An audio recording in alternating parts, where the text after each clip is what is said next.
Welcome to the next in my series of 120 Nobels. I'm reading all 120 Nobel Prize for Literature winners since 1901, and in this video I'm looking at 21st century writers, the decades 2003 to 2009. And we begin with the South African novelist John Maxwell, J.M. Coetzee. Now, Coetzee is a South African novelist, but today he is an Australian citizen. He came to Australia in the 1990s, liked what he saw, and became an Australian citizen in 2006. He's quite old now. I don't know if he's all that prominent in the Australian literary scene.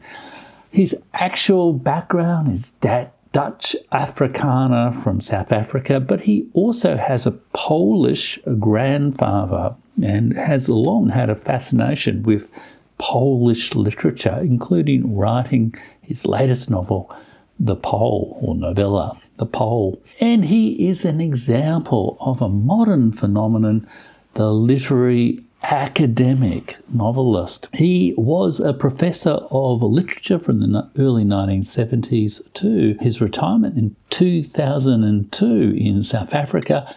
And after that time, he came to Australia.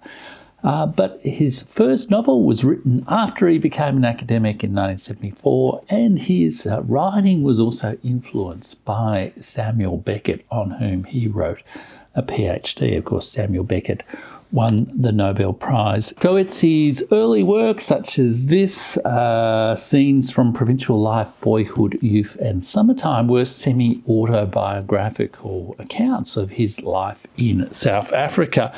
And he always explored issues about being in a colonized culture, in a subaltern, privileged but subaltern culture. He explored the nature of the subordinate mind within an empire. His book Disgrace marked a turn in his style from the more realistic fiction, I guess, towards a inner essayistic conversation that combines essays, polemics, and memoir loosely attached to a fictional framework. These novels often feature portraits of Coetzee, like the magistrate in Waiting for Barbarians, or the disgraced academic caught up in a sexual harassment scandal in Disgrace, which is also, in a coded form, a reflection on South Africa's Truth and Reconciliation Commission.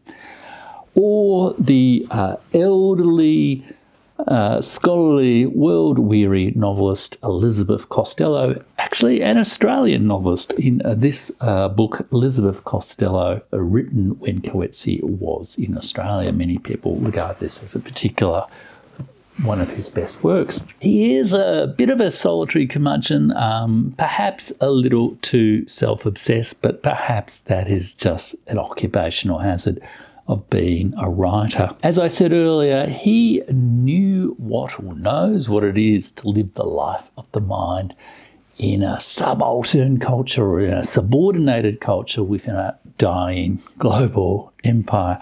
And in 1987, he said of South Africa that South African literature is a literature in bondage. It is less than fully human literature. It is exactly the kind of literature you would expect people to write from prison.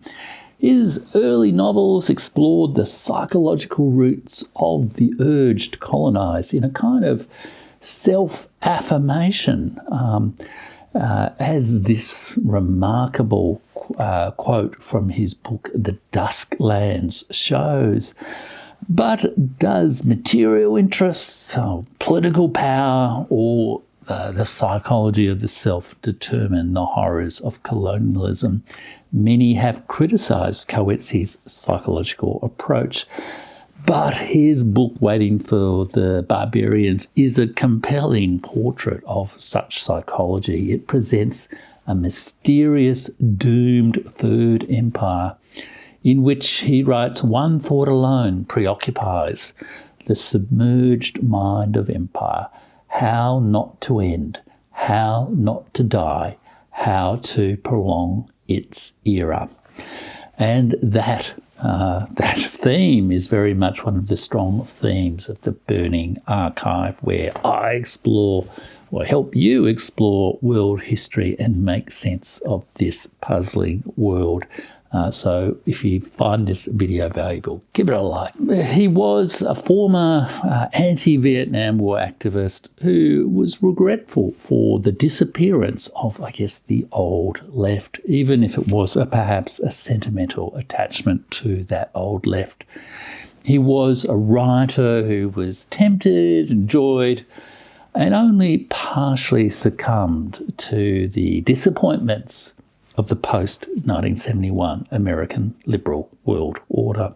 In 2003, Elfriede Jelinek won the Nobel Prize. She is an Austrian novelist and playwright. She may be best known for her book, The Piano Teacher, her novel, The Piano Teacher, which in a way is something of a self-portrait or a portrait of her family. And was also made into a film in, I think, 2001.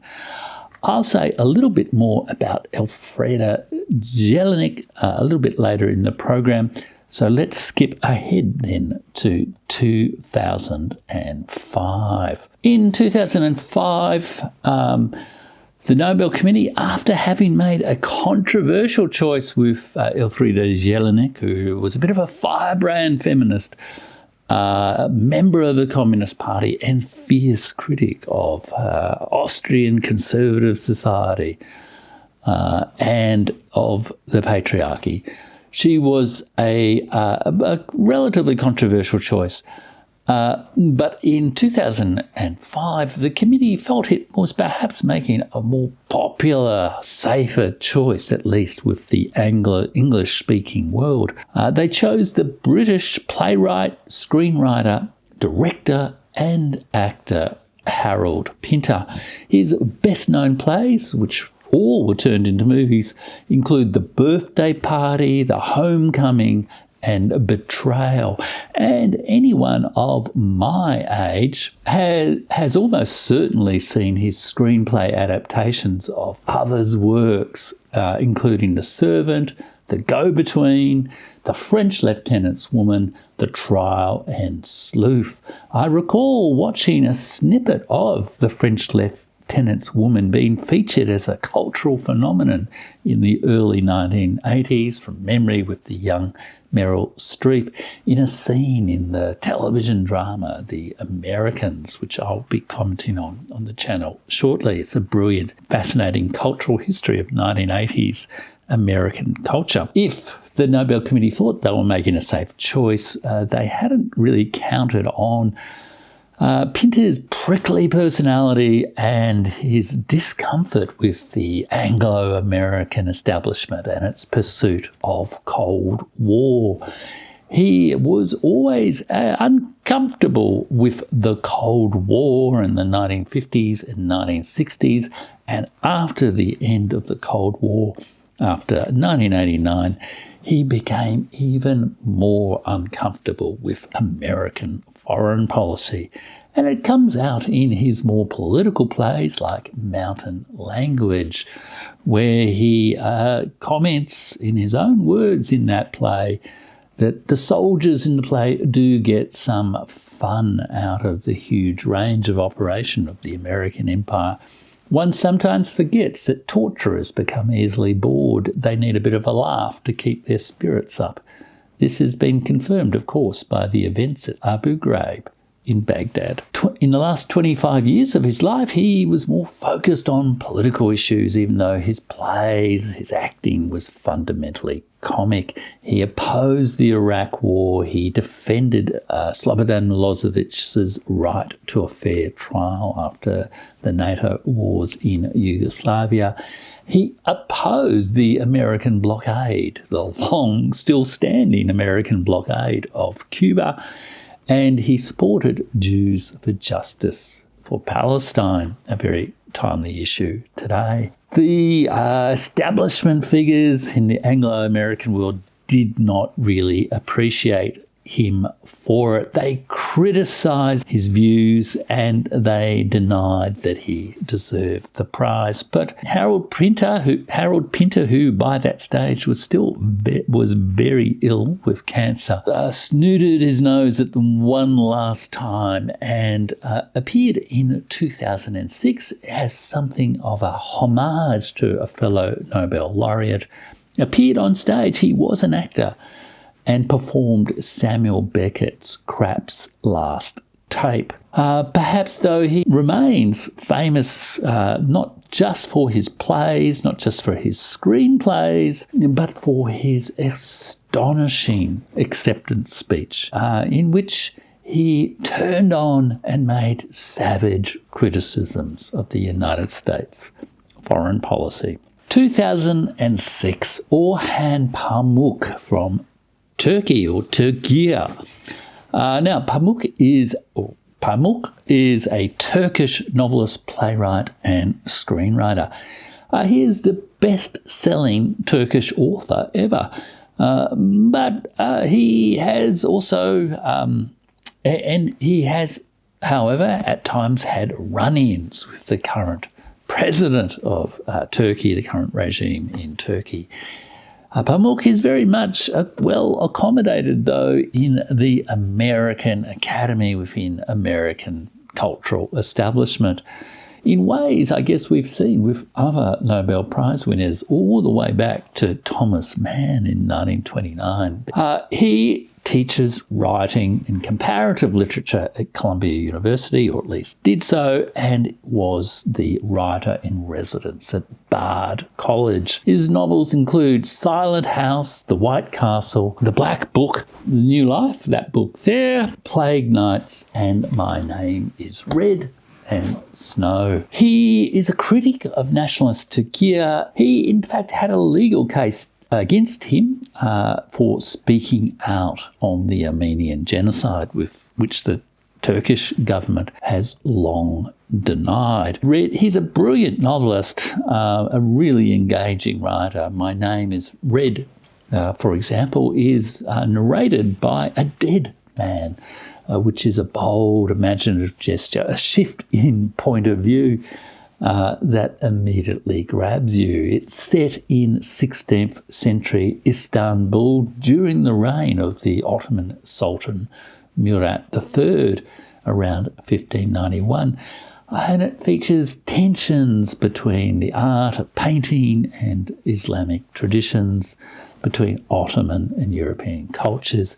It's a brilliant combination of popular genres like mysteries and historical fiction, something a little bit like Umberto Eco's wonderful combination in The Name of the Rose. He has also written non-fiction on Istanbul, and if you plan to visit that extraordinary city, you really perhaps should check out Orhan Pamuk's memoirs and reflections on his city.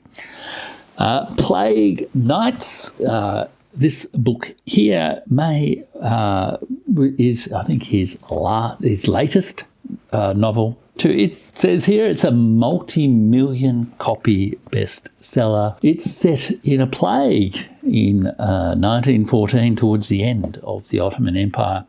1914, I think, approximately that time, towards the start of World War I. Of course, it was published in, I think, 2021, published in Turkey in 2021, in English in 2022. And we all know what happened in that time. No wonder it's sold lots of copies. It features all the dramas involved in public health officials seeking to contain a pandemic.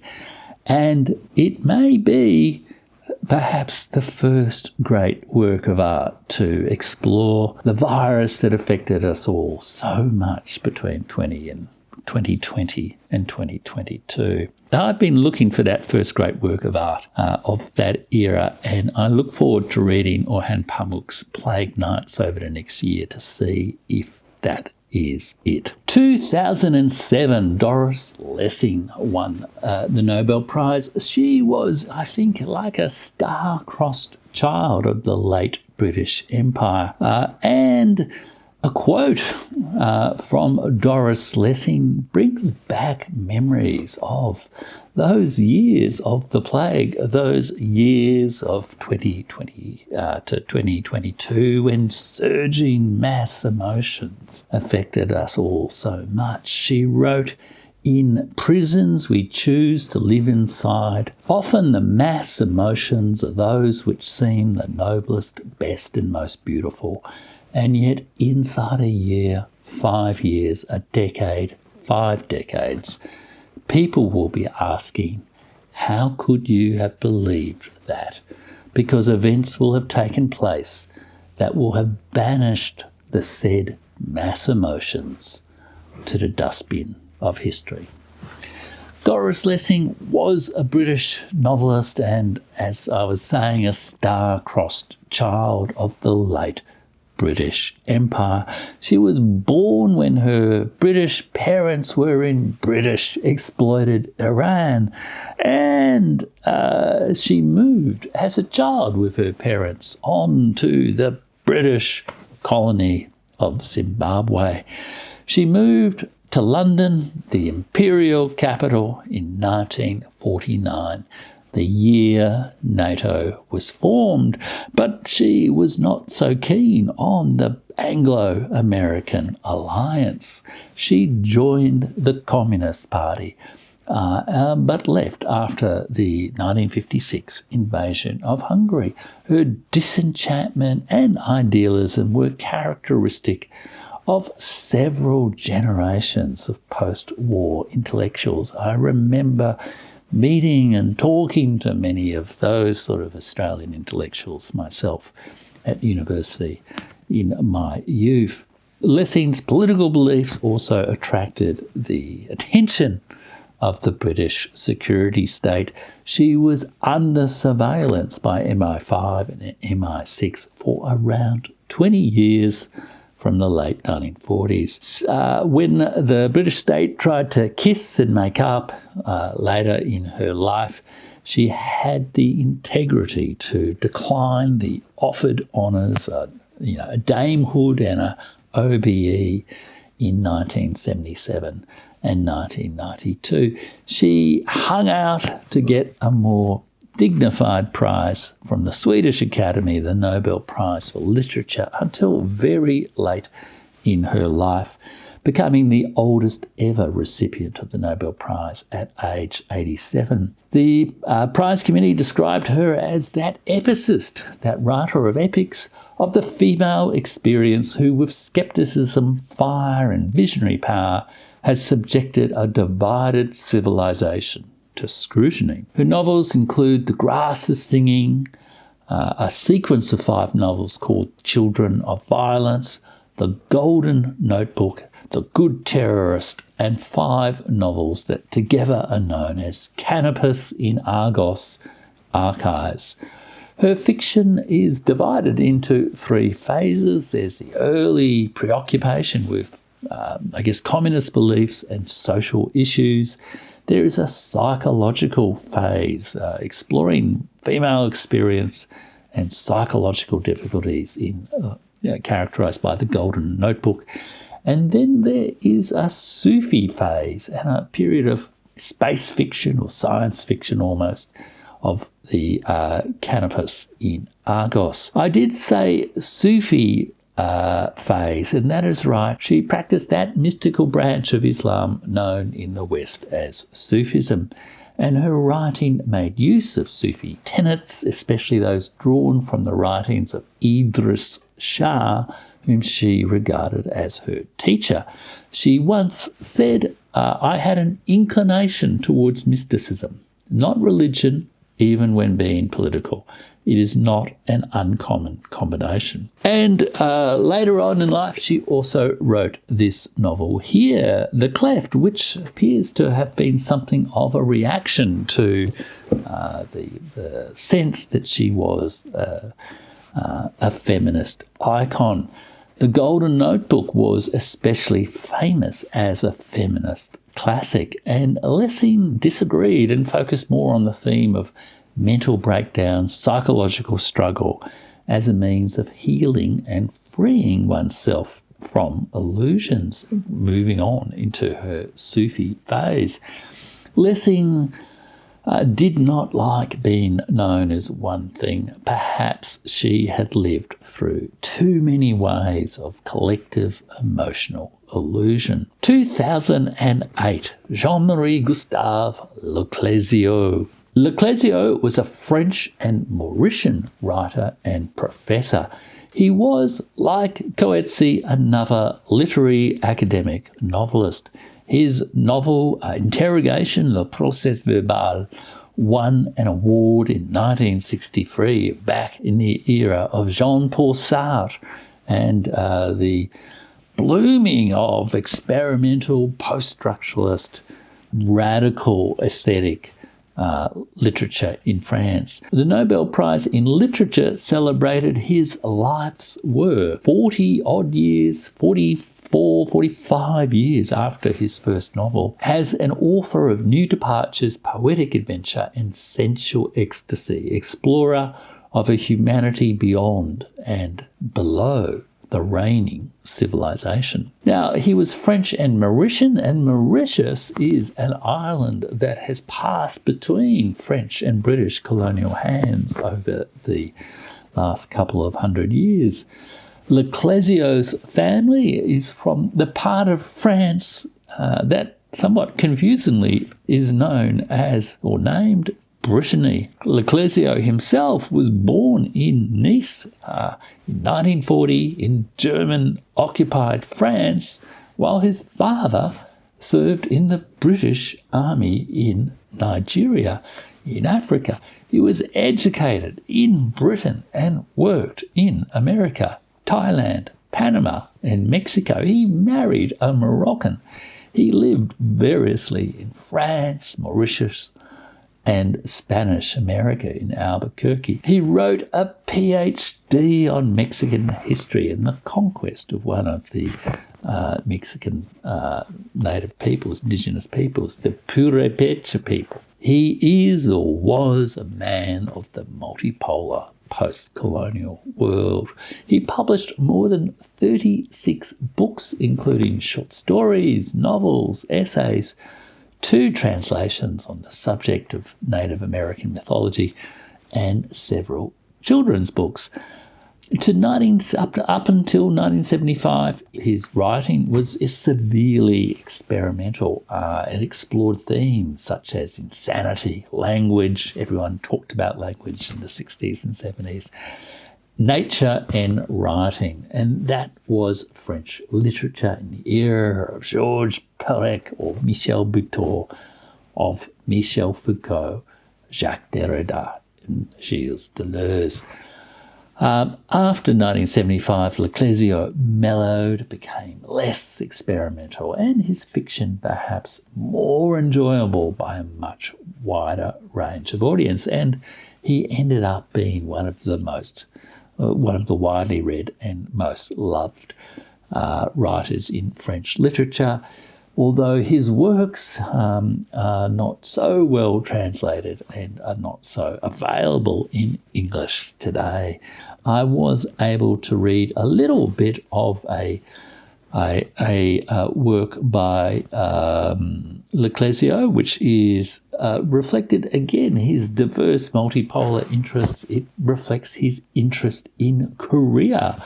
Bitna, Under the Sky of Seoul, which is a portrait of Seoul and its people, the nature of that city life and how well it serves human interests. You can tell just from the start of that novel what a fine storyteller Clézio was. 2009, Herta Müller. Herta Müller was a Romanian-German novelist, poet, and essayist. She was born in Romania as part of a German minority and spoke German and later Romanian. She wrote about the effects of violence, cruelty, terror, and living in a post-Stalinist repressive state like Romania was under the Ceausescu regime up until 1989. Her 2009 novel, The Hunger Artist, portrayed the deportation of Romania's German minority to the Soviet Gulag during the Soviet occupation of Romania for use as German forced labour. In the 1970s and 1980s, she was deprived opportunities by the Romanian state, which operated Stasi-like surveillance of its population. She was deprived opportunities, as many creative artists were in the former Eastern European Soviet bloc states, to work in her natural field of language, and was forced to make a living as a kindergarten teacher. But by 1987, she had secured the regime's agreement for her to emigrate to West Germany. And there in the West, her literary career prospered. She wrote an extraordinary, poetically coded language reflective of life under a repressive regime where language itself has to be heavily coded, the passport. But she had breakout success with Hunger Artist in 2009, and it was that brought her the Nobel Prize. Her prize also came in the year of the 20th anniversary of the fall of communism. One commentator said, by giving the award to Herta Müller, who grew up in a German-speaking minority in Romania, the committee has recognised an author who refuses to let the inhumane side of life under communism be forgotten. Without discounting the bravery of her personal struggle long ago, her ideas to me now seem a little bit frozen in time. Nonetheless, her essays in this book here, Christina and Her Double, are extraordinary and give you a deep insight to the difficulties of life in Ceausescu's Romania. The winner of the 2004 prize was Elfriede Jelinek, the Austrian novelist and playwright. She, the Nobel Committee said, presented the musical flow of voices and counter voices in novels and plays that with extraordinary linguistic zeal reveal the absurdity of society's cliches and their subjugating power. Her remarkable novel, The Children of the Dead, has only been translated fully into English in this year, 2024. And its publisher, Yale University Press, described it as, and wait for this, a spectral journey through a catastrophic history embedded in the landscape of Austria, concocted from experimental theatre, splatter film, Gothic literature, philosophy, religion, and more.